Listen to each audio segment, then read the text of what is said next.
June 15 was World Elder Abuse Awareness Day, and this day has been proclaimed by the United Nations to draw attention to elder abuse.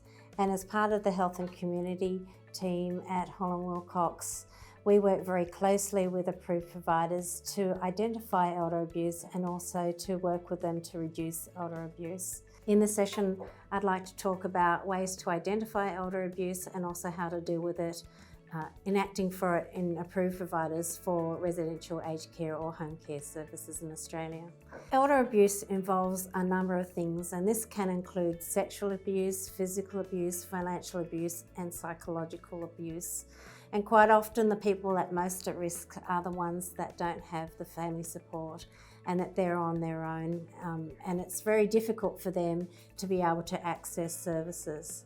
So to some extent, just keeping in contact with the elderly can also reduce the abuse because they have someone to go to.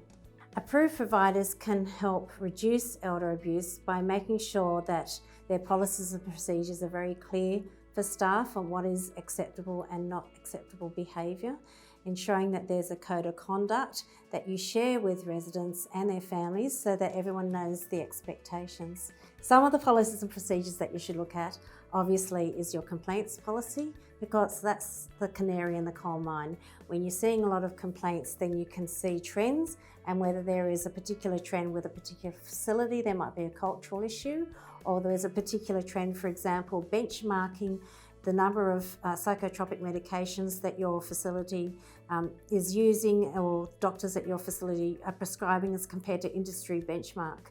If your prescriptions are way over industry benchmarks, then you might want to get some external advice in to have a look at that prescribing process.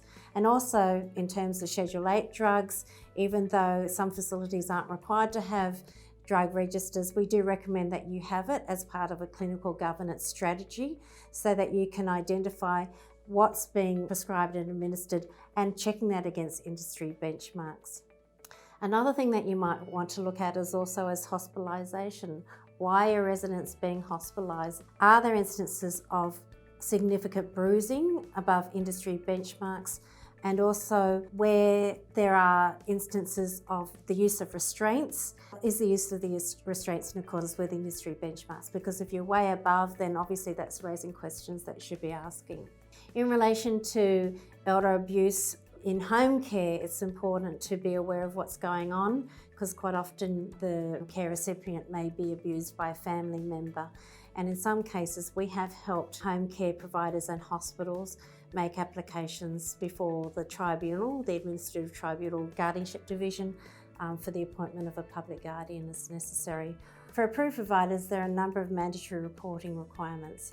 Under the Aged Care Act, providers are required to report to both the police and the department the unreasonable use of force against a resident. The only exception is if there is the perpetrator has a cognitive impairment and the care plan's been reviewed within 24 hours to improve. The report must be made within 24 hours of the approved provider being aware of or suspecting the abuse. There may be also obligations to report to the police under the Crimes Act, and if the perpetrator of the abuse is a registered health practitioner, for example, a medical practitioner or a registered nurse, there may be requirements to report. Notifiable conduct includes engaging in sexual misconduct in connection with the practice of the practitioner's profession or placing the public at risk of harm because the practitioner has practiced the profession in a way that constitutes a significant departure from accepted professional standards. Keeping our elderly safe is a priority, and I'm sure that all of the approved providers agree with us. You can be a very good provider, but you might have one or two staff that do the wrong thing. So it's really important that everyone knows their obligations and their expectations. You've got an elder abuse policy, you've got policies and procedures in relation to reporting.